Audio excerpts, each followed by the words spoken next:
പല സമയത്തും നമ്മുടെ ഫ്ലൈറ്റൊക്കെ ക്യാൻസൽ ആവലുണ്ട്, റീസ്കെഡ്യൂൾ ആവലുണ്ട്, എക്സ്റ്റെൻഡ് ആവലുണ്ട്. സോ ആ ഓരോ സമയത്തും നമ്മൾ ആ മൊമെൻറ്റിൽ നമ്മൾ വിചാരിക്കും നമ്മൾ എയർലൈൻസിനെ കോൺടാക്ട് ചെയ്ത് കഴിഞ്ഞാൽ നമുക്ക് കോമ്പൻസേഷൻ കിട്ടും. നമ്മളത് ട്രൈ ചെയ്ത് നോക്കാറുണ്ട്, പിന്നെ നമ്മളതങ്ങ് വിട്ടു പോകാറുണ്ട്. ഇതൊക്കെയാണ് ഭൂരിഭാഗം ആൾക്കാരിലും സംഭവിക്കുന്നത്. റീസെൻ്റ്ലി വൈഫും മോനും നാട്ടിൽ പോകാൻ സമയത്ത് ഇതേ സംഭവിച്ചു.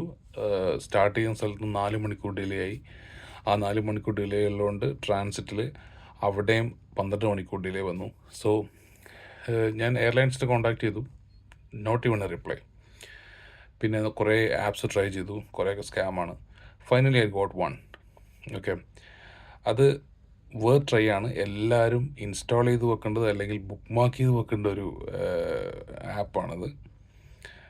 I got almost like ticket book ചെയ്തതിൻ്റെനേക്കാണ് ഓൾമോസ്റ്റ് ഒരു 100 പൗണ്ടോളം എക്സ്ട്രാ നമുക്ക് കോമ്പൻസേഷനായിട്ട് കിട്ടി.